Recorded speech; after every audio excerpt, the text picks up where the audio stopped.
All right, hold up. I need to see your ID. Here's my identification. If you need confirmation, you can verify it through your normal channels. That doesn't mean anything to me right now. You're being detained while we sort this out. I already gave you ID. Verification is one call. Hands where I can see them. An ICE agent thought he could turn an anonymous tip into a quick parking lot detention, even after the man calmly showed valid ID and gave his name. What he did not know was that the person he was brushing off in that Arlington, Virginia supermarket lot was a federal judge, and every second of the decision-making was being recorded on body cameras. And before this hour was over, one phone call was going to lock the evidence down so tight that nobody could misplace a thing. We're genuinely grateful you chose to spend your time with us today. Drop where you're watching from in the comments. And if you like stories where receipts beat power plays, hit like and subscribe so you don't miss the next one. Now rewind. It started with an anonymous tip that sounded confident but stayed vague. ICE agent Reed Malloy already had a file open on someone else, and the tip suggested a match would be in the area. Malloy treated it like a green light instead of a lead that needed careful verification. He pulled his team together fast. Connor Vance, Maya Sterling, and Lucas Boone. All of them wore body cameras. That mattered because this was one of those situations where the first bad decision caused every decision after it. Late afternoon in Arlington looked normal. People moved in and out of the supermarket with carts. Cars rolled through the lot slow, looking for spots. Nobody expected a federal enforcement team to step into that everyday flow and start treating a regular customer like a target. Judge Malcolm Reeves had just finished shopping. He was a black man in regular clothes, loading bags into his car, focused on leaving like everyone else. He was not doing anything that stood out. He was not hiding. He was not running. He was just moving through a normal day. Malloy's team approached with purpose and tight spacing, the kind of posture that signals the outcome is already decided. Malloy took the lead and started questioning Reeves based on the tip. Reeves did not argue. He did not escalate. He identified himself and produced valid ID, the kind of ID that should have triggered a routine verification step and a short pause. That pause never happened. Malloy looked at the ID and treated it like an inconvenience. He made the choice that would define everything. Detention first, verification later. He acted like compliance meant surrender, and like verification was something Reeves had to earn. Reeves stayed calm and kept his responses clean and consistent. He made it clear he was willing to cooperate, but he also made it clear that a basic identity check was available through normal channels. This is where the power chess started. Malloy tried speed and pressure. He used urgency to cut off questions and to keep his team moving in one direction.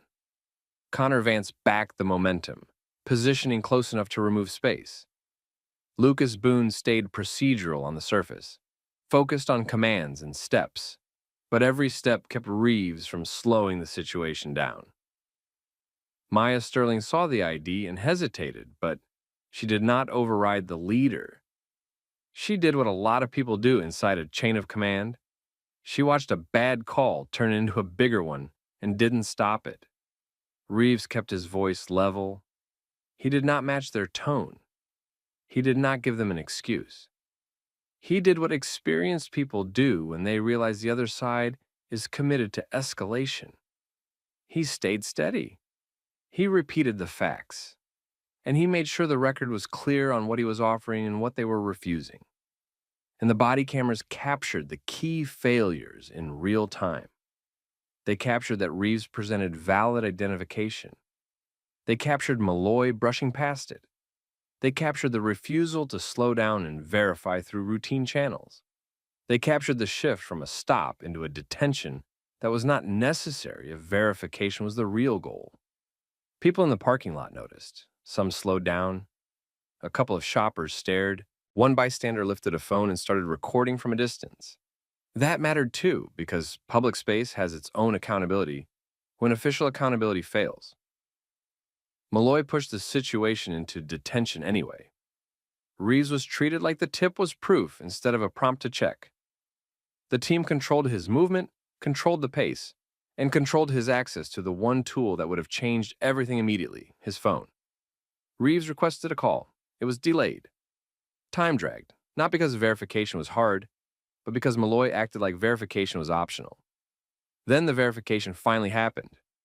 When the routine channels were finally used, the result landed fast and clean. Reeves's identity was confirmed. The temperature shifted right there, not because the detention was suddenly wrong, but because the detained person suddenly had status they could not ignore. This is the exact concrete moment where Tessa Langford entered the story. The minute Reeves was confirmed and finally allowed a call, his phone access was restored.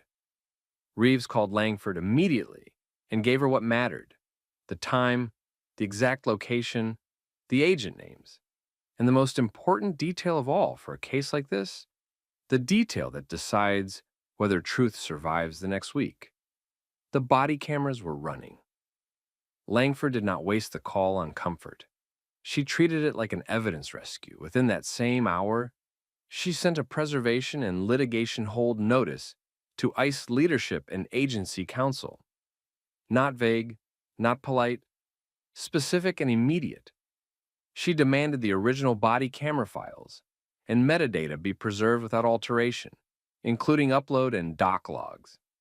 She demanded dispatch and CAD records. She demanded tip intake notes.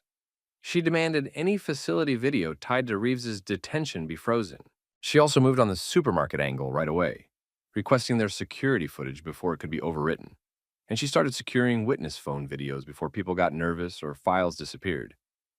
Tessa Langford moved like someone who had seen evidence disappear before.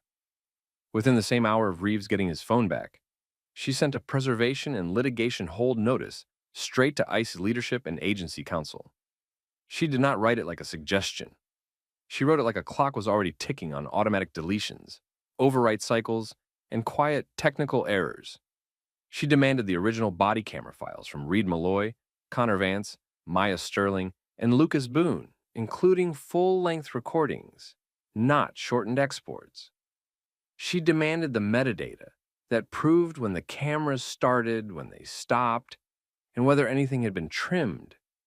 She demanded the upload and doc logs that showed exactly when those files were ingested into the system, from which device, and by which user account.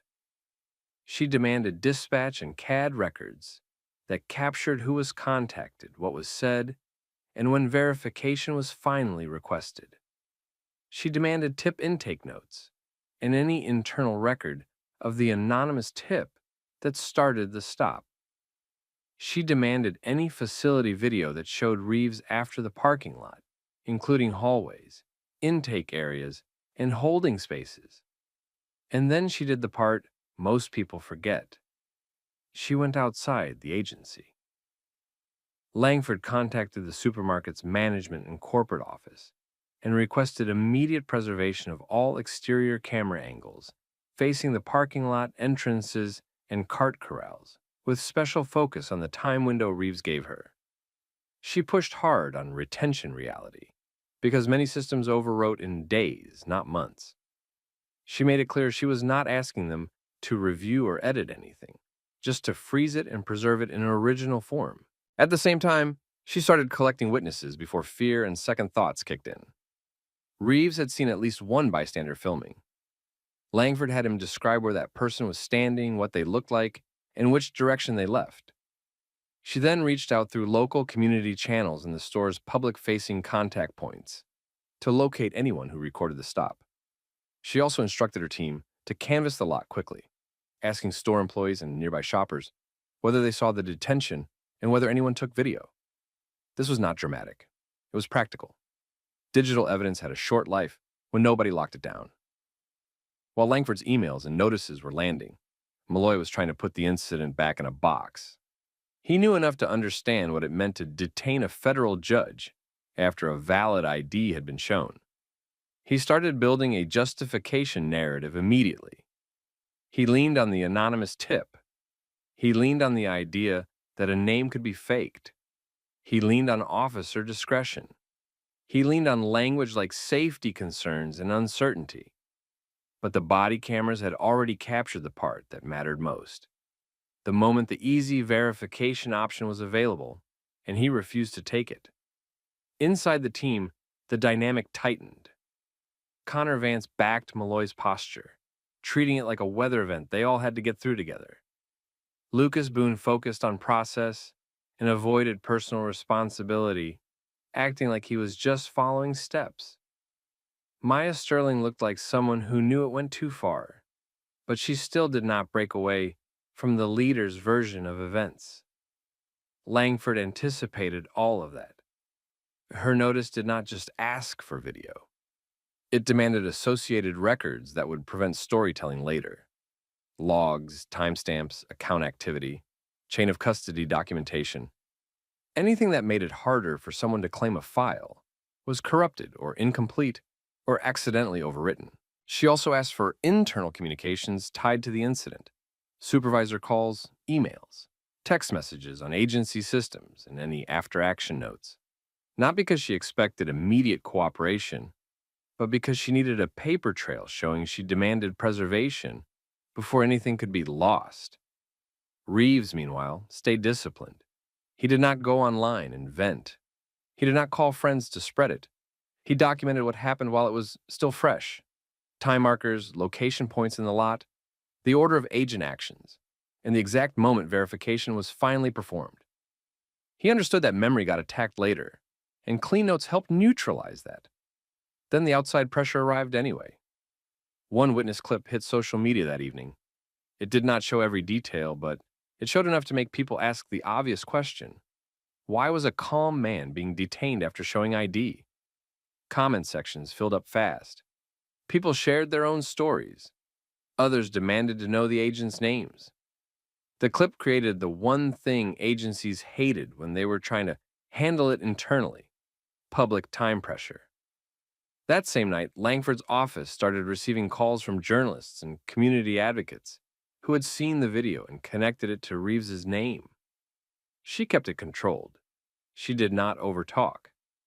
She confirmed only what helped lock the record into place: that there was Bodycam footage, that preservation demands had been sent, and that the matter would be handled through formal legal channels.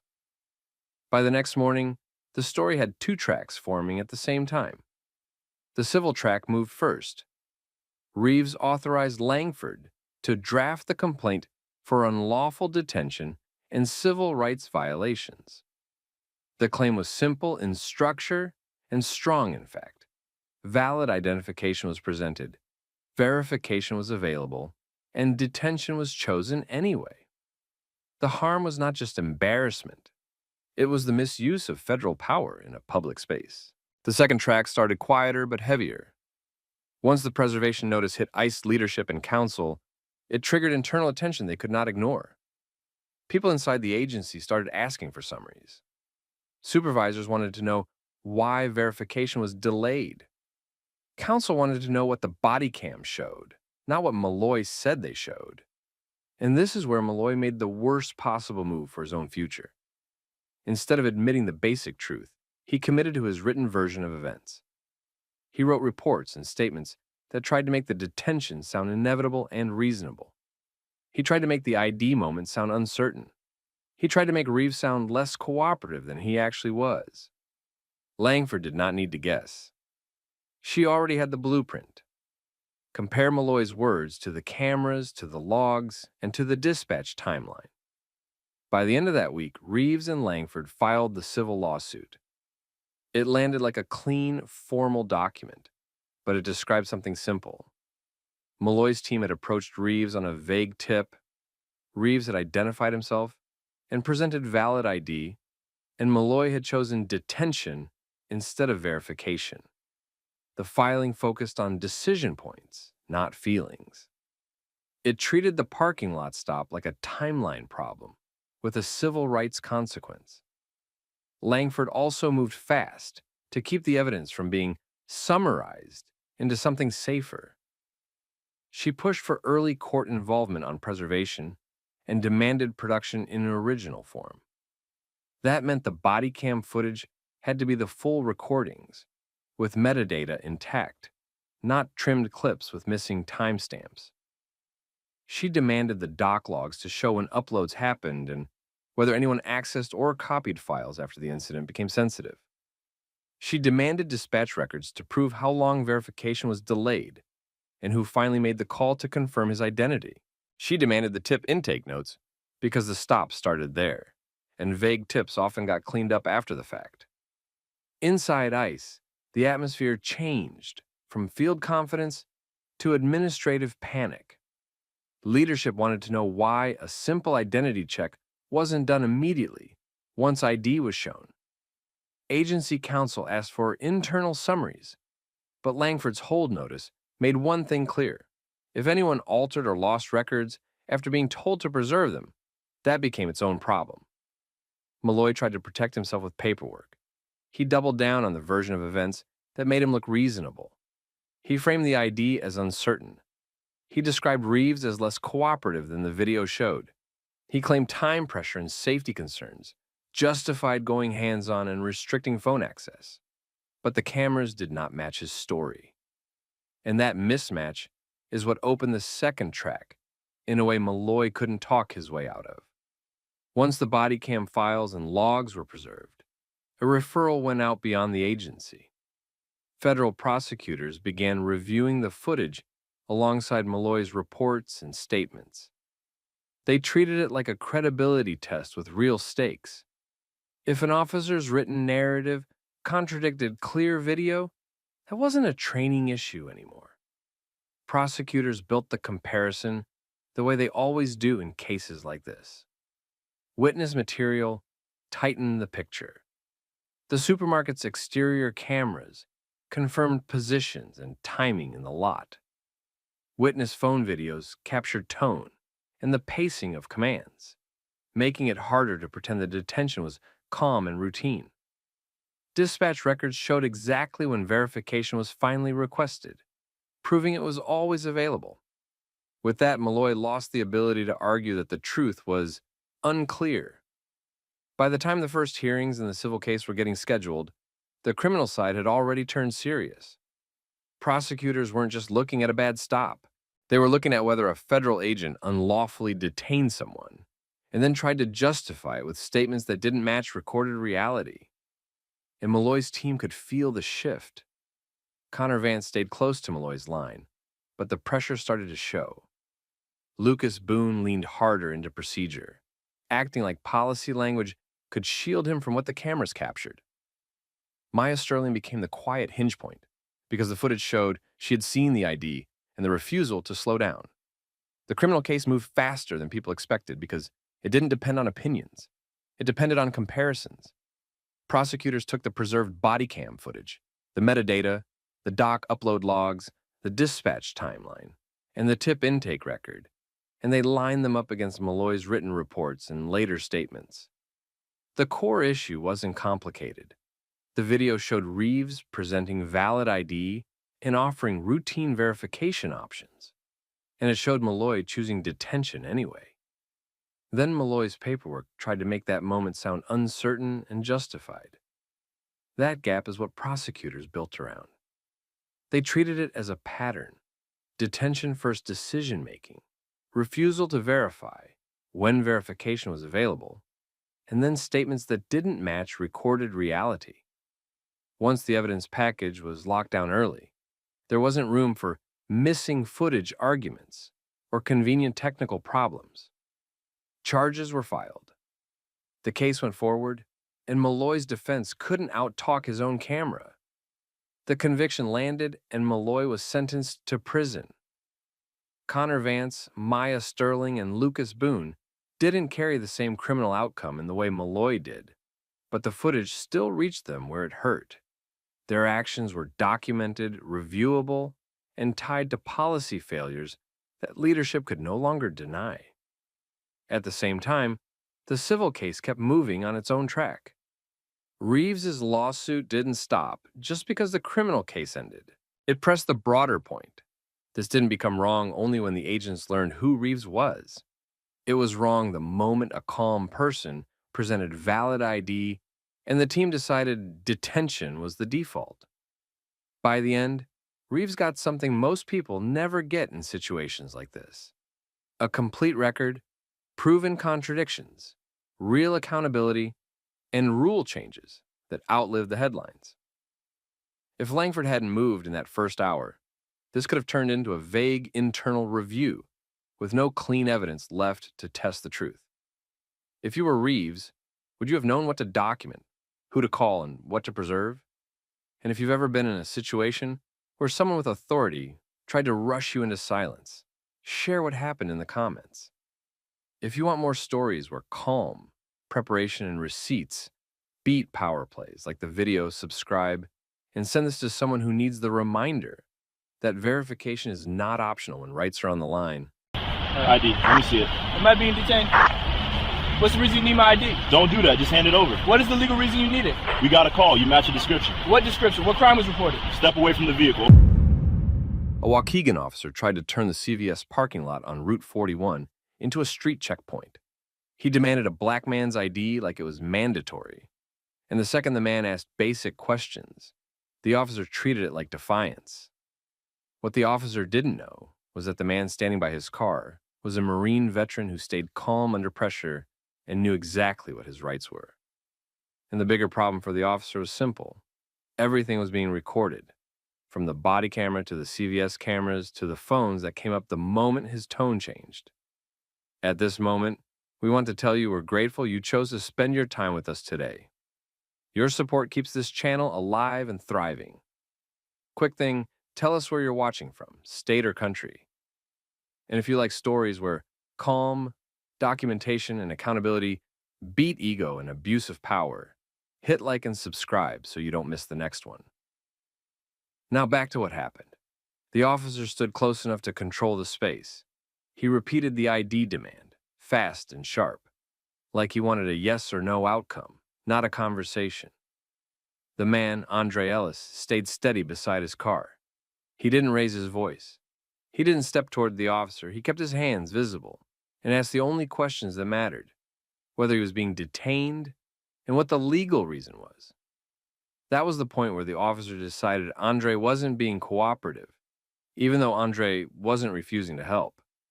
Andre was refusing to be bullied. The officer shifted his wording. He started describing Andre's questions as arguing. He started stacking commands. He ordered Andre to move away from the vehicle, even though Andre wasn't doing anything with the vehicle. He warned Andre about consequences without explaining the actual basis for the stop. His hand hovered near his cuffs, like he wanted the moment to look dangerous on camera. Andre didn't give him that. Andre had just come out of CVS with a small bag and a receipt. His keys were in his hand. The car was right there. Nothing about the scene matched the officer's urgency. The officer claimed there had been a call and that Andre matched a description. He didn't give details that would make it believable. No clear description, no location direction, no specific crime.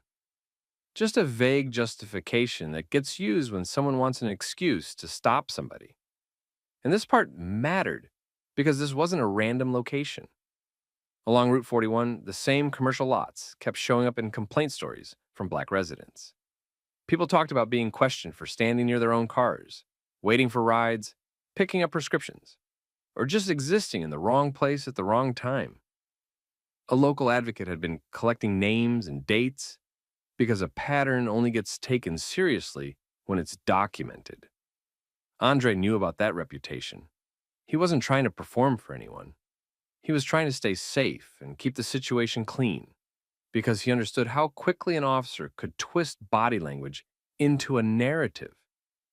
As the officer got louder, people started paying attention. A couple walking in slowed down. A man near the edge of the lot turned towards the sound. Near the entrance, the assistant manager, Tanya Patel, watched because she could tell this wasn't a quick question and go. She wasn't interfering. She was tracking what was happening and where the cameras were pointed because she knew how often stores get pulled into these situations after the fact. Phones started going up, one, then two, then more. The officer noticed. Instead of calming down, he got more controlling. He leaned into the authority tone. He framed Andre as suspicious because Andre didn't instantly hand over identification on demand. He implied that a person with nothing to hide would never ask questions. Andre stayed focused. He kept his hands visible. He didn't reach into pockets. He didn't step closer. He repeated that he was willing to cooperate once the officer explained the reason for the stop. That's the power chess game right there. Some officers don't want compliance. They want submission. They want a person to accept being treated like a suspect with no cause. Because once that becomes normal, it keeps happening to the next person. Then the officer made a mistake that cameras love. He started talking like this was routine at that CVS lot, like he regularly checked certain people there. He didn't say it as a specific response to a specific call. He said it like a habit, like a pattern. Andre clocked it immediately and pointed out calmly that the officer was describing a routine practice, not a real reason tied to Andre in that moment. The officer felt the controls slipping, so he moved closer and threatened detention if Andre didn't comply. He shifted his stance like he was preparing to grab Andre, even though Andre still hadn't done anything that justified hands-on force. Tanya watched Andre's hands, still visible. She watched the officer's hands, ready. And the body camera kept capturing every choice, every escalation, every line that showed what this was really about. Then the radio crackled. Dispatch came back with information that didn't line up with the officer's claim. Andre didn't celebrate, he didn't taunt, he just stayed steady because he understood something important. When an officer gets caught in a lie in real time, the next move is usually damage control, not honesty. The radio update cut straight through the officer's story. Dispatch came back with details that didn't match what he had implied. And in that one moment, the situation changed from a street-side power play into a documented problem. Andre stayed still and kept his hands visible. He didn't try to win the moment. He let the facts do the work. The officer didn't back off. He doubled down. He started talking faster and louder, trying to rebuild authority with pressure instead of reason. He repeated the ID demand again and framed Andre's calm questions as refusal. He shifted his feet to block Andre's path, not because Andre was trying to leave aggressively, but because the officer wanted control of movement on camera. Andre didn't get pulled into it. He kept the same tone and asked for the legal basis, and then asked for a supervisor. He also asked for the officer's name and badge number, because he knew how quickly reports get written to match an officer's emotions. That supervisor request is where the officer's ego spiked. He warned Andre about being detained for not cooperating, even though Andre had been cooperating in the only way that keeps people safe in these situations. Calm, visible hands, clear questions, and no sudden movements. The officer moved one step closer and made it clear he was considering cuffs. Phones were already up. The crowd wasn't huge, but it was enough. And the CVS entrance was right there, with Tanya watching and tracking the time because she understood something most witnesses understand now. Footage without a timestamp and a location becomes easy to dismiss later. The officer called for another unit. While they waited, he tried the usual tricks. He implied Andre was hiding something. He hinted at searching the car. He talked like Andre's refusal to hand over ID instantly meant Andre had done something wrong. Andre didn't argue every sentence. He didn't debate. He repeated the same points. No threats, no crime, no reason given, and he wanted a supervisor present before anything went further. Then the officer let the mask slip again, not with a dramatic outburst, but with a casual comment that sounded like routine bias. He talked about how he had to deal with people like Andre at that exact lot all the time, as if the location itself justified treating black customers as suspects. Andre clocked it. He pointed out that the officer was describing a habit, not a specific reason. That's when the officer tried to flip the narrative, and he stepped to Andre's side like he was about to take control, and he described Andre's steady posture as aggressive body language. The body camera captured that moment, too, the gap between what the officer claimed and what Andre was actually doing. A second squad car pulled in. Sergeant Dana Kruger got out and walked up with that look supervisors have when they already know the vibe is wrong. She asked what the stop was for. The officer tried to summarize it in vague terms, leaning hard on the idea of a call and suspicious behavior. Kruger asked for specifics. The officer didn't have them. Kruger looked at Andre. Andre kept it simple and factual. He explained he had come out of CVS, had his receipt, had been standing by his car, and had asked for the reason for the stop. He also told her calmly that he was a Marine veteran and he understood his rights, and he had not consented to any search or detention without a lawful reason. Kruger checked with dispatch herself. The gap got wider. The officer tried one last move. He suggested Andre should just hand over ID to make it easy. Kruger didn't play along. She asked the officer directly what crime he suspected and what legal standard he was relying on. There was no clean answer, because there wasn't one. Now the officer had a problem: back down in front of witnesses or keep escalating and create something he could justify later. The fact that a supervisor was there made the second option riskier. He pivoted to saving face. He started talking about giving Andre a warning or telling him to leave or not come back to the lot. He tried to turn a public business parking lot into a personal move-along order. Kruger shut that down too. She made it clear Andre was free to go and that there was no lawful basis to detain him. She directed the officer to disengage. Andre didn't taunt. He didn't do a victory lap. He did what disciplined people do in these moments. He ended it clean. He walked to his driver's door, still slow, still visible hands. And before he got in, he told Kruger he wanted the incident number and the officer's identifying information for a formal complaint. He also made it clear, without raising his voice, that multiple recordings existed and his receipt timestamp matched everything. The officer stood there tight-faced, watching Andre leave like it wasn't over. But it was over in the parking lot. It wasn't over on paper. That night, Andre didn't post an emotional rant. He built a timeline. He saved the receipt. He wrote down the exact location, the time, the unit numbers he remembered, the supervisor's name, and what the officer had said about always checking people like him there. He also got the name of Tanya Patel from someone who pointed her out as the manager watching from the door. The next day, Andre made 2 calls. One was to the department's complaint line. The other was to Reverend Lionel Brooks, because Brooks had been collecting stories from Black residents for months. Names, dates, arrest outcomes, and the same officer showing up again and again in the background of those stories. Brooks listened to Andre's timeline and did what he always did. He compared it against his records. Same location pattern. Same style of vague justification. Same escalation when someone asked basic questions. Same officer. Brooks also knew the difference between a single bad stop and a documented pattern.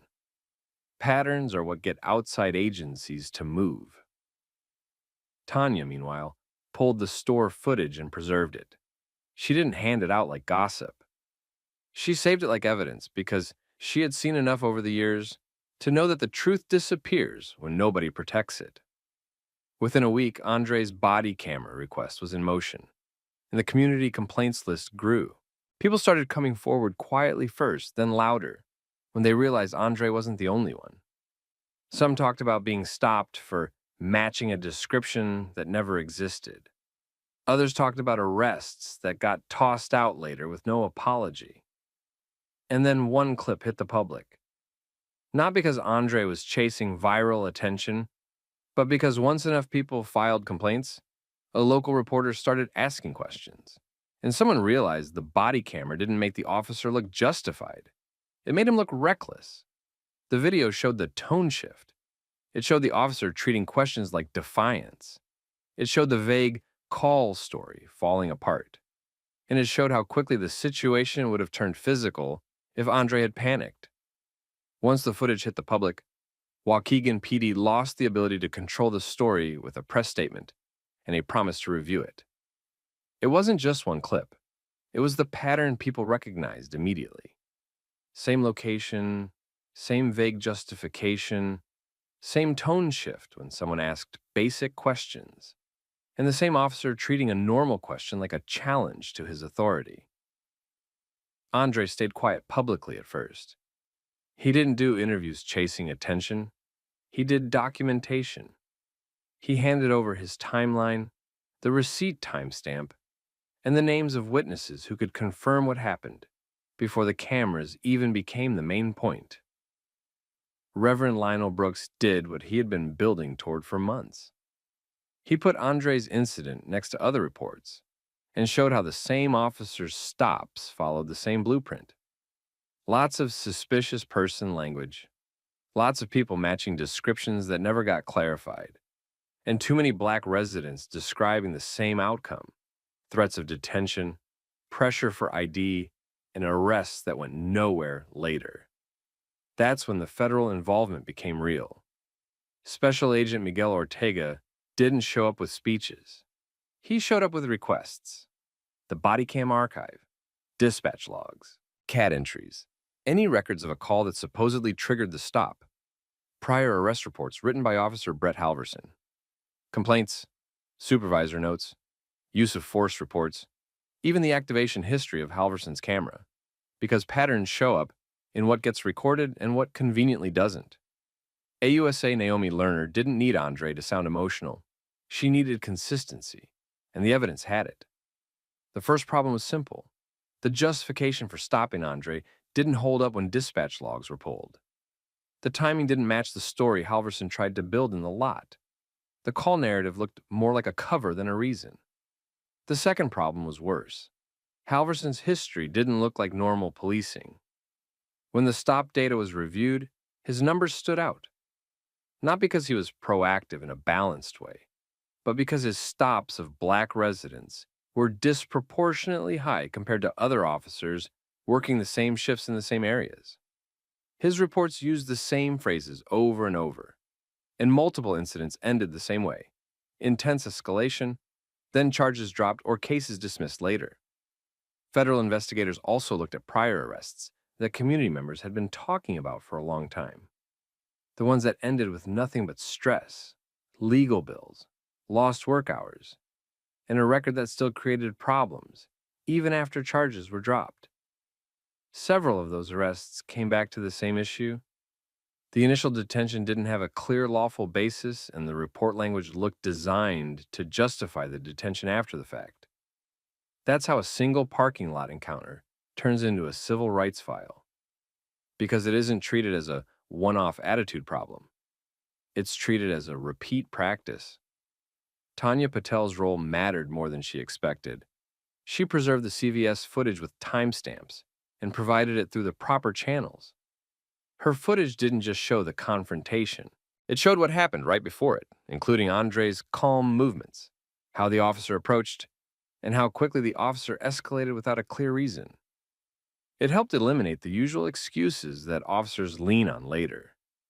Sergeant Dana Kruger got interviewed too. Supervisors always do. And this is where departments get uncomfortable, because pattern cases don't just ask what one officer did.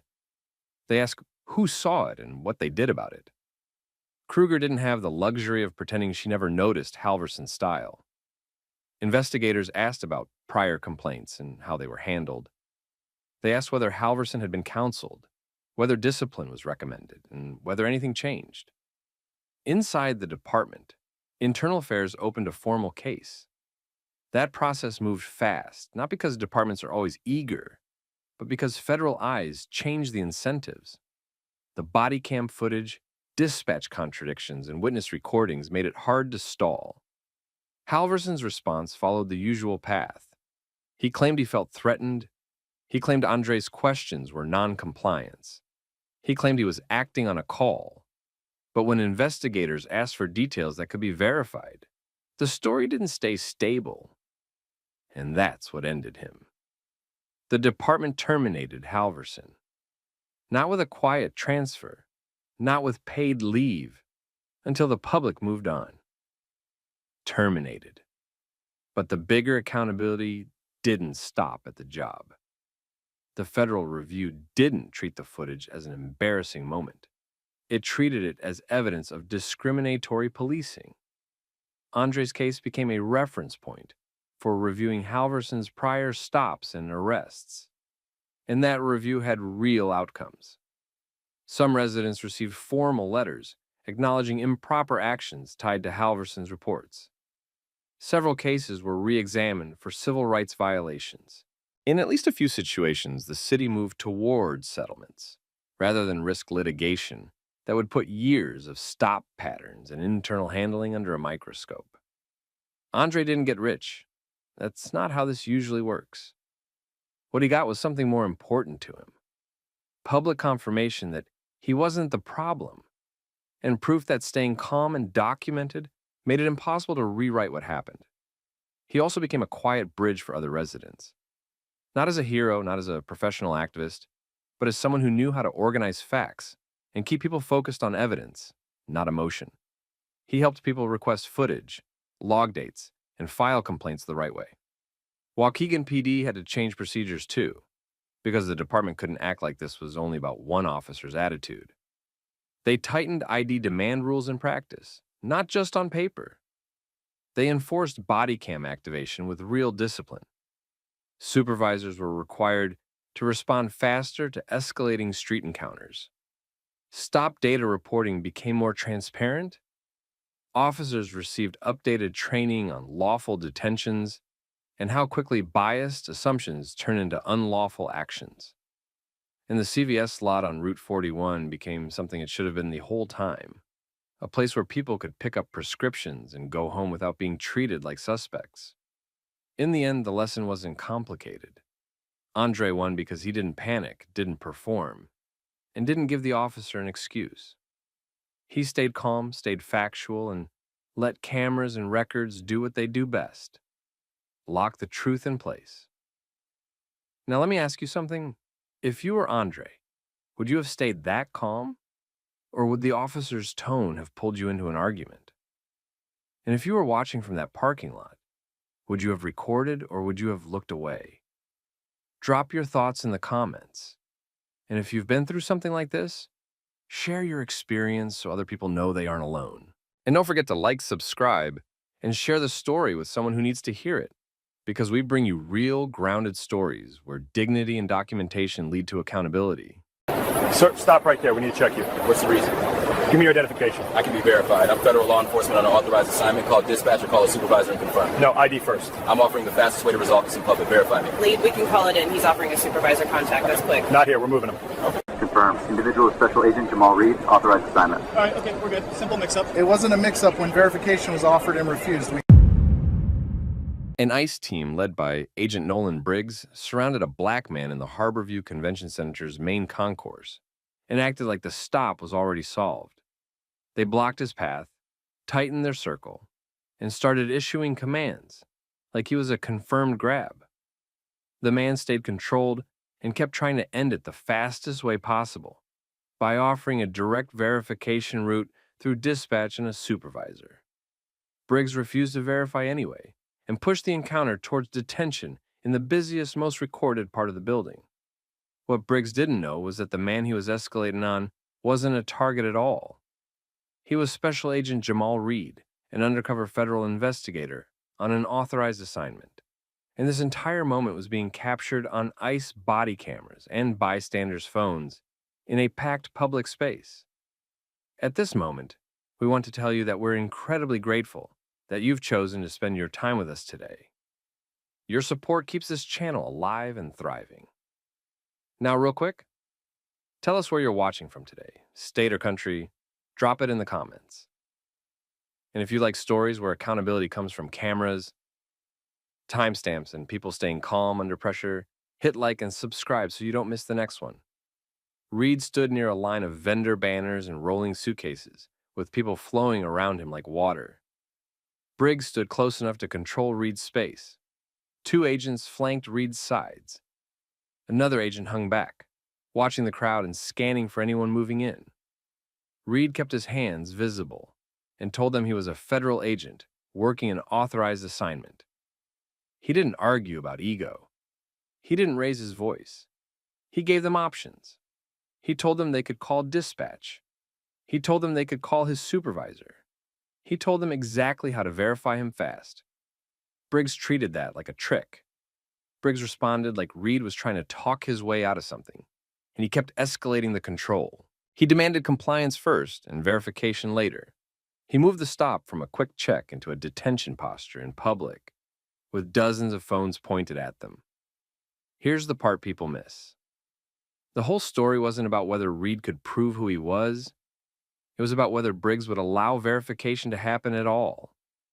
Before that moment, Reed's day had started like any other undercover job that required being invisible in plain sight. He arrived at Harborview mid-morning, dressed like a regular attendee.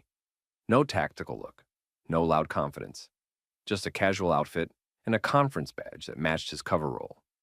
He moved through registration, checked the room schedule, and walked the main concourse once to get eyes on the layout. He clocked where private security stood. He clocked where local police were posted. He clocked where cameras sat above the escalators and near the service hallway doors. His authorized assignment was tied to a federal investigation that touched the convention's vendor operations. Nothing dramatic, no movie stuff. It was the kind of case built on receipts, patterns, and quiet observation. Reed had a scheduled contact window and a location plan that depended on him staying calm and non-threatening. His job was to watch, document, and confirm identities connected to a wider inquiry. He also knew how stops like this could happen. So he carried a clean verification route in his head. Supervisor contact, dispatch process, field office line. He knew which details to give and which details to protect, because undercover work didn't mean he had the freedom to say everything in public. On the other side of the building, Nolan Briggs was running his own mission that day, and he ran it like the answer was always force first. Briggs was leading an ICE team assigned to the area for enforcement operations, tied to tips and follow-ups. That morning, his team got an anonymous call that claimed a suspicious man was near staff corridors, moving between vendor spaces, looking like he didn't belong, possibly using a badge that didn't match. The tip was vague, but it had the kind of language that makes people move fast, especially when the caller sounds confident. Briggs didn't slow down to verify the tip before going hands-on. He treated it like a green light. He pulled his team together and moved toward the main concourse. They didn't coordinate with convention security in a meaningful way. They didn't run a quick check through the on-site liaison before approaching. They walked in ready to control a person first and sort out facts later. One agent on the team, Priya Desai, wasn't comfortable with that approach. She wasn't a speech person. She didn't grandstand. She just asked practical questions the way experienced agents do when they've seen operations go bad. She wanted specifics about what the tip actually said. She wanted a description. She wanted to confirm if the target was supposed to be there. Briggs shut down the caution with urgency and rank. He pushed the team forward, and that's how Reed, an undercover federal agent doing his job, ended up surrounded in a crowded public concourse because someone made a call and someone else decided verification was optional. When Briggs's team made contact, Reed tried to end it the correct way. He told them he was federal. He told them he could be verified immediately. He told them to call dispatch and gave them a supervisor route that would take minutes, not hours. He stayed in place and kept his hands visible. He didn't reach for anything. He didn't posture. Briggs responded by narrowing Reed's options instead of checking them. He took Reed's calm as resistance. He treated Reed's offer to verify as stalling. Desai, standing slightly behind Briggs, looked like she wanted to intervene without stepping on a team lead in front of a crowd. Her body camera captured her tone shifting, the kind of shift that happens when someone realizes they're about to be attached to a mistake. Bystanders noticed fast. The second people saw the agents forming a tight circle. The phones came up. A woman near the food kiosks started recording from close range. A few feet away, someone else recorded from a higher angle near the escalator. You could tell this wasn't one camera. It was many, and it was all happening under bright convention lighting with clear lines of sight. Reed pointed out that they were in public, surrounded by witnesses, and that verification was the fastest and safest route for everyone. He offered the same solution again: call it in, confirm, and move on. Briggs refused again. Briggs escalated control language into detention steps. He directed agents into positions that cut Reed off from his bag and phone. He signaled for hands-on control without making verification calls. He pushed the stop away from a simple identity check and toward moving Reed out of the open concourse. At that point, the stop stopped looking like caution and started looking like a decision. Here's the part people miss. When someone refuses verification repeatedly, it's not confusion, it's a choice. And cameras don't just capture what people do, they capture what they refuse to do. Reed stayed controlled and kept repeating the same procedural answer: verify him through dispatch and a supervisor. He didn't threaten, he didn't bargain. He just kept offering the route that would end the stop clean. Briggs treated that calm like a challenge. Convention security started drifting closer, not aggressively, but close enough to be on record as present. People around them slowed down. The concourse flow tightened. You could see the moment the crowd realized this wasn't ending quickly. Briggs then pushed the encounter into the point of no return for the team's reputation. He moved it toward detention anyway, despite Reed giving him multiple clean chances to verify. And Reed understood something in real time. This wasn't about paperwork. This was about control. And Briggs was willing to be wrong in public as long as he didn't have to be corrected. Briggs pushed the stop past a quick check and into a detention posture in the middle of the concourse. He directed his agents to control Reed's movement and treat him like he was already identified, even though Reed kept giving them a clean verification path that would have ended the encounter in minutes. Reed told the team he was a federal agent on an authorized assignment and offered a supervisor contact and dispatch route. He did it the way the trained investigators do it in public: enough information to verify, not enough to compromise an operation. He also made it clear he would not consent to being moved into a back area while still being misidentified. Desai, one of the agents on Briggs' team, pressed for the obvious step: call it in and confirm. Her body camera captured that she raised verification as a solution, not an argument. Briggs rejected it and kept control-focused instructions going instead. That refusal mattered because it wasn't a missed step. It was repeated. The body cameras caught the sequence. Reed offered verification. Briggs declined. Reed offered again. Briggs escalated again. Phones were already up around them. A woman close to the group recorded steadily from a few feet away. Another angle came from higher, near the escalators. Convention security moved closer after noticing the attention, and the crowd slowed down. They asked what was happening, and Briggs responded by asserting federal authority and dismissing their involvement.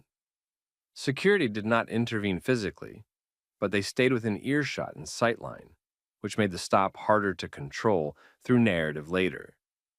Briggs then tried to shift the location. He steered the situation toward a service hallway area where there would be fewer witnesses and less ambient recording. Reed refused to go voluntarily without identity confirmation. He did not become physical. He did not threaten. He kept his stance stable and kept repeating the same instruction: verify first through dispatch and supervisor. Here's the part people miss. Once a person offers immediate verification and law enforcement refuses, the issue stops being confusion and becomes intent. Video makes that difference obvious. As the agents attempted to move Reed, the crowd reaction changed from curiosity to alarm. People started calling out that they were recording. Convention staff began making calls of their own. The incident was now linked to the venue, not just the agents, and that created its own urgency. Those calls reached the local field office fast. The report wasn't vague.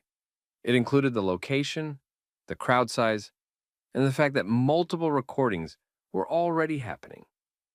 That combination forces escalation in an agency chain because it turns a field decision into a documented exposure problem.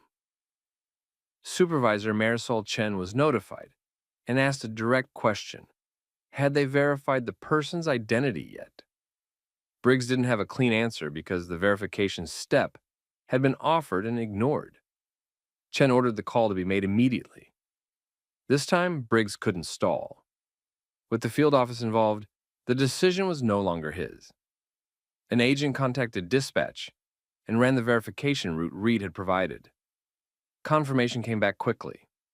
Reed was exactly who he had said he was.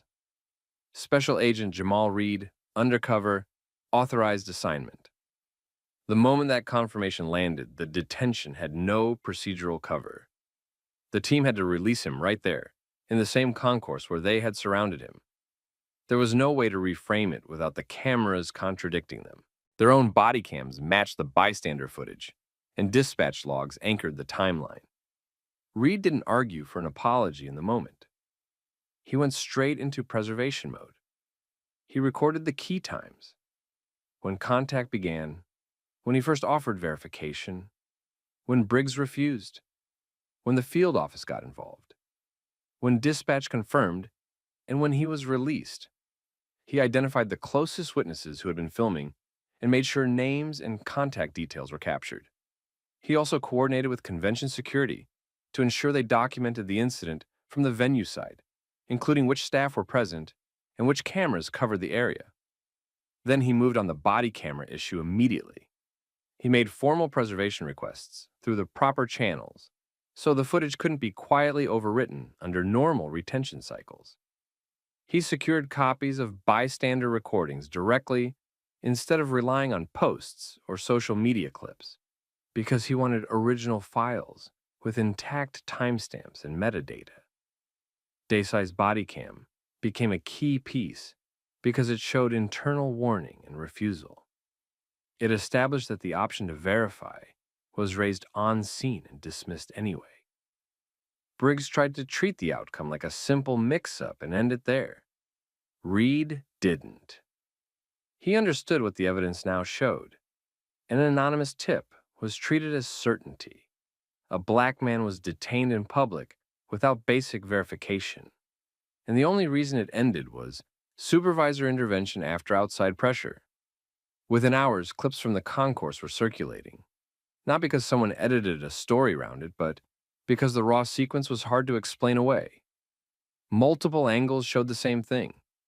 Reed offered quick verification routes early, Briggs refused to verify, the stop escalated anyway, and the release only happened after the field office was pulled in. Convention staff filed their own incident notes because it happened on their floor, in front of their cameras, during a major event. Bystanders shared recordings with timestamps. Reed didn't rely on the internet version of the story. He built his own evidence package. He logged the timeline in plain order. First contact, first verification offer, each refusal, the attempt to move him off the concourse, the point the field office became involved, the dispatch confirmation, and the release. He attached the preservation requests he made for body camera footage. He secured original files from bystanders who filmed close enough for clean audio. He collected witness contact information while memories were fresh. Then he escalated it through formal channels. Reed filed complaints through the appropriate federal processes and then filed a federal civil rights lawsuit. The case didn't depend on opinions or interpretations. It depended on recorded steps. The central claim was simple. The team had repeated chances to verify identity fast, refused anyway, and detained him without lawful justification once verification was offered and available. Briggs's side tried to frame it as a good faith stop based on an anonymous tip. That defense would have been stronger if the team had verified quickly and made a correction. The problem was, the footage showed the opposite. The recordings didn't show confusion. They showed refusal. Here's the part people miss. In court, what destroys a defense isn't usually the original suspicion. It's the moment someone is offered an easy, professional way to confirm facts and chooses not to. Discovery pulled in everything Reed expected. Dispatch logs, internal call records, body camera retention data, and supervisory notes. Reed's legal team didn't have to guess what happened. They lined up the timestamps across systems. Every time Reed offered a supervisor route, the body cams captured it. Every time verification was dismissed, it was recorded. The longer Briggs delayed the call, the weaker his position became, because the delay wasn't tied to safety or logistics. It was tied to control. Desai's footage became a key piece. It showed internal awareness that verification was available and sensible. It established that the refusal wasn't a misunderstanding shared by everyone on scene. It was a decision driven from the top of that team in that moment. As the case moved forward, the short-term consequences started landing before the trial. Briggs was pulled from frontline operations while internal review ran. The team's actions were reviewed against policy and training standards. The agency issued statements that avoided admitting fault but emphasized professionalism and procedure. That didn't stop the footage from shaping public understanding. People didn't need a press conference to interpret what they watched. Reed also faced real-world fallout that wasn't just legal. Undercover work depends on anonymity and routine. A public stop in a convention center, filmed at close range, created exposure risk. His agency had to evaluate the operational impact, adjust assignments, and document the disruption. That became part of damages because it tied the unlawful detention to real professional harm, not just embarrassment. When the trial arrived, it wasn't built around dramatic testimony. It was built around sequence. Reed's attorneys walked the jury through the concourse timeline in clean segments. They didn't argue feelings. They showed the offers to verify, the refusals, and the escalation. They matched body cam audio with bystander videos to confirm the same statements were captured from different angles. They then anchored the ending with dispatch confirmation timing, showing how fast it ended once someone finally followed the verification route Reed had offered from the start. Briggs testified and attempted to justify the detention as necessary for officer safety and investigation integrity. The problem was the recording showed Reed staying controlled and offering verification that reduced risk, not increased it. The jury was left with one question: if verification was available and would resolve the stop quickly, why refuse it repeatedly and detain anyway? The defense could not give an explanation that fit the record. The verdict came back unanimous for Reed. The judgment was $10 million.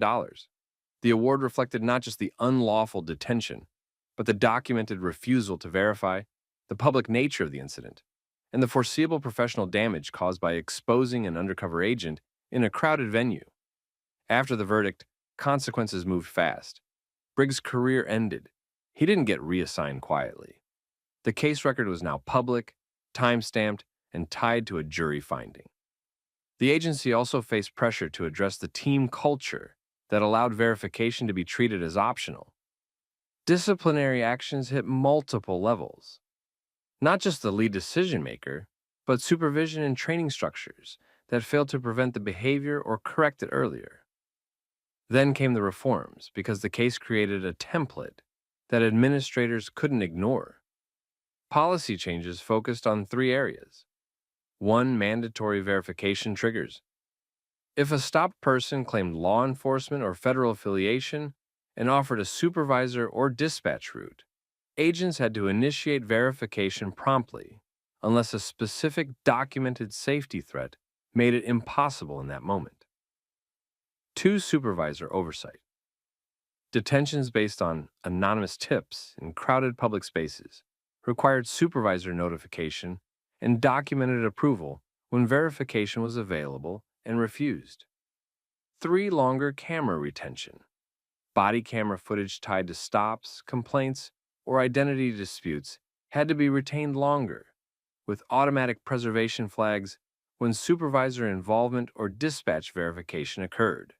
Reed didn't treat the outcome as a trophy. He treated it as a line in the sand. He returned to his work with a stronger set of protections for people who get misidentified and pushed around because someone decides control matters more than truth. And that's the point of this story. Like when someone offers a clean, professional way to verify, and the person in power refuses, the refusal becomes the story. Cameras don't just capture mistakes, they capture choices. So here's what we want to ask you. If you were standing in that concourse and you saw a stop escalate while the person kept offering a simple verification route, what would you have done? Would you have filmed, stepped back, called venue security, or tried to find a supervisor? Drop your thoughts in the comments. And if you've ever been in a situation where you had to stay calm while someone tried to push you into a box that didn't fit, share what helped you hold your ground. And if you want more stories where accountability comes from receipts, procedure, and people refusing to be bullied into silence, like the video, subscribe to the channel, and turn on notifications so you don't miss the next one. So he's walking out with merchandise. He won't show a receipt. Sir, put the bag down and show me your receipt. I paid minutes ago. Store policy isn't a law. What facts of theft do you have? This is simple. Receipt and ID. Now. I'm not consenting to a search, and I'm leaving unless you have lawful cause to detain me. Last time, receipt and ID or you're being detained. What is... A loss prevention employee thought he could stop a black man at an electronics store exit, turn a receipt demand into a public humiliation, and force compliance just by standing in the doorway. What he did not understand was that the calm man in the tailored charcoal suit holding a reinforced shopping bag was not just another customer he could push around, stall, and label suspicious. And at the exact moment, a young patrol officer stepped in and decided refusal meant guilt. The situation stopped being a store policy dispute and became a case that would ruin careers and force changes nobody wanted to make. At this moment, the channel wants to tell you this. We are genuinely grateful you chose to spend your time with us today, and tell us where you're watching from in the comments, city or state. And if you like stories where everyday power trips get exposed by cameras, paperwork, and real accountability, hit like and subscribe so you don't miss the next one. Now, zoom out for a second. This happened at Apex Digital, an electronics store inside Canyon Ridge Marketplace in Riverside, California. It was the kind of place where people walked out with small bags that cost more than a month of groceries, and where staff watched hands more than faces. Most customers complied with the receipt checks because it felt easier than arguing. Most people did not realize that a store policy is not a law, and that a customer who already paid owned the property in their bag.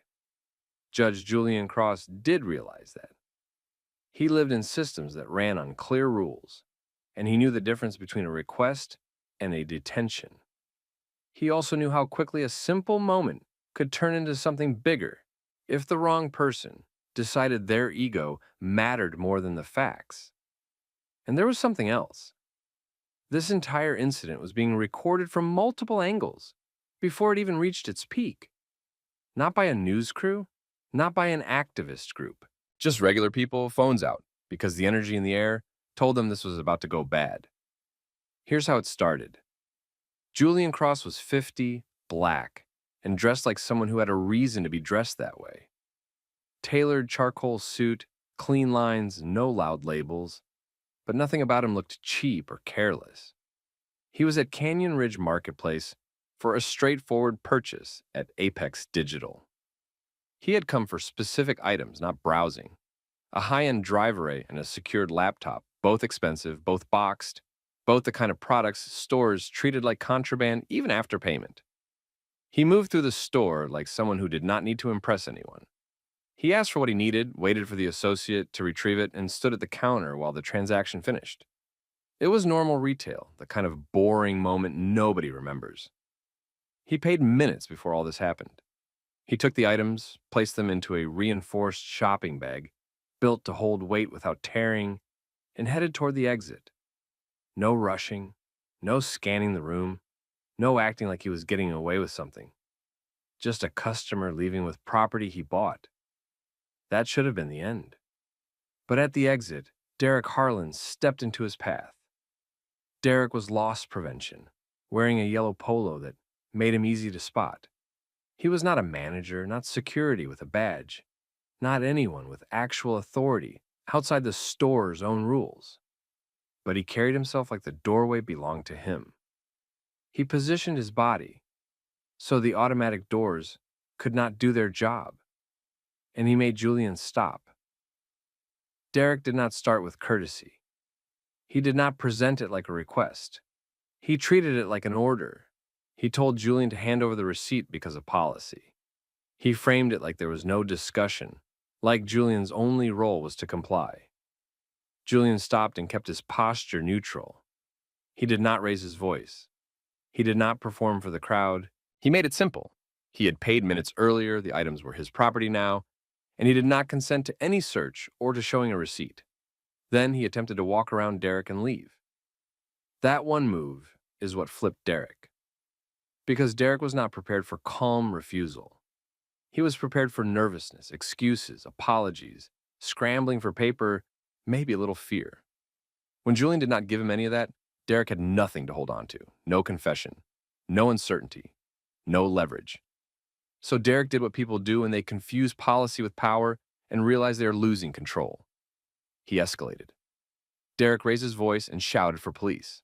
He claimed Julian was walking out with merchandise. He used the language that flips a switch in people's minds. He turned a paid purchase into a theft narrative. Not because he had verified anything, but because he needed a bigger authority to back him up. And then Officer Evan Rourke showed up. Evan was a young patrol officer who arrived from the vestibule area, close enough that he had clearly been nearby. He came in fast, eyes not on Derek's story, but on the bag. He saw a black man in a suit refusing a receipt demand, and he treated that refusal like evidence. Evan did not walk to the register to confirm the purchase. He did not ask the cashier or manager to verify. He took the loss prevention claim at face value and made the bag the center of the situation. He ordered Julian to drop the bag and show the receipt. He demanded Julian's identification so he could run him.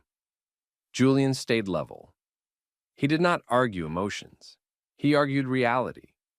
He explained clearly that a store receipt policy is not law, and that Evan needed specific, articulable facts of theft to lawfully detain him. That was the moment the crowd started to gather. People in the marketplace slowed down. A few shoppers who had been near the checkout area spoke up and said they had seen Julian pay. Someone lifted a phone higher to get a clear view. Then another, then another. It was not coordinated. It was instinct. Evan reacted to the phones the same way he reacted to Julian's refusal. He treated it like defiance. He waved people back and acted like recording was interference. He focused on controlling the space, controlling the narrative, controlling the optics. And because he had already committed to the idea that Julian needed to be put in his place, he started building a justification in real time. He moved closer into Julian's personal space, using posture and proximity as pressure. He repeated the demands. He pushed the situation toward a single outcome, compliance or punishment. Julian did not give him compliance. Julian stood still, kept his hands visible, and stayed precise. He refused the search. He refused the receipt demand. He refused to be treated like a suspect without cause. And that is where this part ends, because the next step was the one Evan could not take back. With multiple cameras rolling, with witnesses saying they saw Julian pay, and with Evan now feeling watched, he made the decision that turned small misconduct into a department problem. He reached for handcuffs. Officer Evan Rourke decided the refusal was the problem. He walked up focused on Julian Cross's bag, not on verifying the purchase. He ordered Julian to drop the bag and show the receipt. He demanded Julian's ID so he could run him. Julian didn't raise his voice. He stayed still and said he paid minutes earlier, the items were his property, and he didn't consent to a search or to showing a receipt. He also told Evan that a store receipt policy wasn't a law, and that Evan needed clear facts of theft to detain him. Evan took that as defiance. Instead of checking with the cashier, Evan kept repeating demands. Derek Harlan, the loss prevention employee, stayed at the doors and backed Evan up by insisting Julian was leaving with merchandise. People nearby started speaking up. Two shoppers said they saw Julian pay at the register. Someone pointed toward the front lanes and said the store could confirm it right now. More phones came out because the officer was getting louder and standing closer. Evan waved people back and treated filming like a problem. He told them to step away and stop listening to what they were saying about the purchase. Julian stayed calm. He didn't argue with the crowd. He kept his hands visible and repeated that he wasn't consenting and that he was leaving. Evan moved in and grabbed Julian's arm. Julian didn't swing or try to run. He kept his balance and told Evan he wasn't resisting. Evan pulled Julian's arm behind his back anyway and pushed him against the glass near the entrance. Evan cuffed him tight. While doing it, Evan said Julian was resisting. He said it loudly so the crowd would hear it, even though Julian wasn't fighting. Evan then started adding reasons out loud to justify the arrest: disorderly conduct, obstruction, resisting. The situation had started over a receipt demand, and Evan turned it into a full arrest by labeling refusal as a crime. Derek went quiet once the cuffs were on. He had already gotten what he wanted: police control of the situation. Now the store employee wasn't the one in front of the cameras anymore. Bystanders kept saying they saw Julian pay. Evan ignored them and walked Julian outside. Evan took the shopping bag as property for the case, even though it contained boxed items from the store, and multiple witnesses were saying the purchase was real. Outside, Evan pushed Julian toward the patrol car and put him in the back seat. Julian stayed composed and kept speaking clearly, like he was making sure the record was clean. Evan drove him to the precinct like this was routine, but the arrest report and the booking process were about to force Evan to explain the original reason for the stop. And once Julian's ID was checked, the situation would change fast. Booking is where stories like this either get quietly buried or blow up into something that can't be contained. Evan Rourke walked Julian Cross into the precinct like he expected a quick process and a clean report. He talked like the arrest was justified. He treated the cuffs in the bag like proof that he was in control. At the desk, Sergeant Marisol Alvarez took one look at Julian's posture and the way Evan was presenting it, and she asked the basic question that should have been asked at the store. She asked what the detention was based on. Evan said Julian refused to show a receipt and wouldn't give ID, and that it turned into obstruction and resisting. Alvarez didn't nod along. She asked what the theft facts were. She asked whether anyone verified the purchase at the register. She asked what exact actions were being called resisting. Evan didn't have clean answers. He had labels. Alvarez kept her tone controlled, but she didn't treat it like normal, because refusal to show a receipt wasn't probable cause. And he didn't do what I told him wasn't a lawful reason to arrest someone. Julian stood there cuffed and composed. He didn't argue. He didn't insult anyone. He let the questions expose the thin foundation on their own. Then Alvarez moved to the inventory step. They took Julian's property for safekeeping: wallet, keys, phone, watch, the shopping bag, and the items inside. Everything got listed. When Alvarez checked Julian's identification, the mood changed immediately. It wasn't a small reaction. It was the kind of instant shift that happens when someone realizes this isn't just another messy stop. The ID confirmed Julian Cross was a United States federal judge. Alvarez didn't debate it and didn't stall. She ordered the cuffs removed right there. She told another staff member to step in and take over the paperwork. She told Evan to step away. Evan tried to talk through it like it was still his scene. Alvarez cut that off and separated him from the process. She also directed that Evan's equipment and reports be handled through supervision, not casually. Julian got his hands free and asked for his phone. He asked for the watch commander. He spoke clearly and gave one instruction that made it obvious he was already thinking about evidence preservation. He said all body camera and dash camera footage needed to be preserved, and that there were to be no gaps, no deletions, and no excuses about technical issues. Alvarez took that seriously. She didn't argue with him about it. She started making calls up the chain. That brought in Lieutenant Connor Bennett, the watch commander. Bennett came out with the practiced tone of someone who tries to fix problems fast. He offered an apology and called it a misunderstanding. He tried to frame it like it could be cleaned up with a quick release and corrected paperwork. Julian didn't accept that framing. He made it clear the issue wasn't confusion. The issue was that an officer took a receipt policy, treated it like law, escalated it into an arrest, and then tried to justify it by stacking charges. He also made it clear that the store never verified anything before he was cuffed and taken away. Bennett tried to keep it contained. Julian didn't let it stay contained.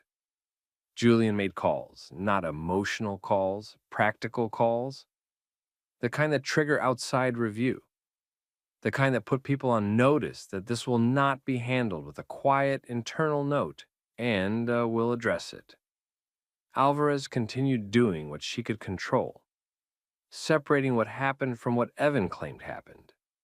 She ensured property was properly documented. She ensured the timeline was noted. She ensured supervisors were aware of the original stated basis for the arrest. Evan, meanwhile, was suddenly in the position he put Julian in earlier, being questioned, being watched, and having his decisions examined. Julian was released without the charges Evan had been talking about in the storefront. The cleanup Bennett wanted couldn't happen cleanly, because there was too much video, too many witnesses, and now the identity of the person they arrested meant every shortcut would be scrutinized. When Julian walked out of the precinct, he didn't act like someone who had won. He acted like someone who was making sure the next steps happened correctly. And outside that building, the story was already moving. Because while Evan was trying to write his version of events, people at Canyon Ridge Marketplace were uploading theirs. By the next morning, the footage from Canyon Ridge Marketplace was everywhere. It wasn't one clip. It was multiple angles. The store entrance, the vestibule, the sidewalk outside. People had recorded the whole sequence. Derek Harlan blocking the doors, Officer Evan Rourke demanding a receipt like it was a legal requirement, witnesses saying they saw Julian pay, and Evan escalating anyway. The video spread fast because it was easy to understand. A calm, well-dressed black man was arrested over a receipt dispute. The officer didn't verify the purchase. The crowd tried to correct it. The officer ignored them. Then he cuffed the man and started calling it resisting. The Riverside Police Department went into damage control. They put out a statement that used careful wording. It avoided admitting wrongdoing. It leaned on review language. It avoided the part everyone could see. The original reason for the confrontation was a store receipt demand, not confirmed theft. That didn't work because people had eyes. Local reporters started asking basic questions. Why didn't the officer verify at the register? Why did the arrest happen without confirmed theft? And why were extra charges mentioned on scene when the underlying reason was a receipt refusal? The story grew because the video didn't leave much room for creative interpretation. Behind the scenes, the city got nervous for a different reason. Julian Cross wasn't just a regular victim who might give up after an apology. He understood records. He understood timelines. He understood how internal reports get written to protect the officer and how video cuts through that. And he made it clear from the booking desk that footage preservation was not optional. That one detail mattered, because missing footage becomes its own scandal. Julian's legal team moved quickly. They didn't build the case around outrage. They built it around steps that were skipped and actions that were not legally supported. They requested bodycam and dashcam footage, dispatch and radio traffic, the store's internal security video, the arrest report drafts and any edits. The case didn't stay focused on just Evan. It widened to the pattern that allowed a young officer to turn a receipt policy into handcuffs in front of a crowd without someone stopping it earlier. It raised questions about training, supervision, and how often refusal was being treated as probable cause. Apex Digital also got pulled into it. Their loss prevention practice became part of the story, blocking exits, treating receipt checks like a right instead of a request, calling police without confirming a purchase. The store couldn't pretend it was just a police problem when the whole thing started with their employee physically preventing a customer from leaving. As the investigation moved, Evan's situation got worse. video made his report hard to defend. If he wrote that Julian attempted to flee, the footage showed Julian moving normally and trying to exit around a person blocking the doors. If he wrote that Julian interfered with an investigation, the footage showed Evan never verifying a theft at all before grabbing Julian. If he wrote resisting, the footage showed Julian not fighting, not striking, not trying to run. And the more Evan had to lean on vague language, the more obvious it became what happened. He punished a refusal and tried to cover it with charges. Internal Affairs opened a formal review. Outside oversight got involved. The city attorney's office tracked the story closely because they knew what juries do with clear video and bad decision-making. The department placed Evan on administrative leave. Then the next steps followed the usual path: equipment review, report review, interviews, and supervisors trying to explain why none of this was stopped sooner. Derek Harlan didn't escape it either. He was interviewed about why he blocked the doors, why he ordered a receipt instead of requesting it, and why he claimed Julian was walking out with merchandise without confirming what happened at the register. The store had to answer for what kind of loss prevention training leads to physical obstruction over a receipt. The city didn't want this in front of a jury. A jury would see the video first, then hear policy was treated like law, then hear the officer never verified the purchase, then hear the charges were stacked after the fact. And the city knew jurors tend to punish that behavior. So the city moved toward settlement. Not because they suddenly became moral, but because it was the safer option. A public trial would dig into complaint history, supervision failures, and how often similar stops happened to people who didn't have Julian's resources or position. The settlement came with money and conditions. Julian's side pushed for changes that mattered, not just a check. Clear direction that receipt refusal alone is not a detention basis. Training on lawful detention standards and articulation requirements. Stronger supervision review for arrests that start as non-compliance. Guidance on public recording so officers stop treating cameras like a threat. Documentation standards that match video reality, not ego. The department agreed because the alternative was worse. Evan's career collapsed the way it usually does when video and records line up against an officer. First leave, then discipline, then separation from the job. Whether it ended as termination or resignation, the result was the same. His name became attached to a case that departments don't want to inherit. And Julian Cross didn't do interviews to brag. He didn't need to. His impact was in the trail he forced them to follow. He refused to let it be called a misunderstanding. He refused to accept a quiet release as the solution. And he made sure the footage didn't disappear. That's what made this different. Because most people in Julian's position don't have the power to force the system to explain itself. He did. And once the record was locked in, the system had no clean exit. So here's the question for you. If you were Julian, would you have handed over the receipt just to avoid the conflict? Or would you have held the line the way he did? Drop your answer in the comments. And if you've ever been in a situation where someone tried to turn policy into control, share what happened. And if you want more realistic stories where cameras, procedure, and accountability expose abuse of power, make sure you like this video, subscribe to the channel, and turn on notifications so you don't miss the next one.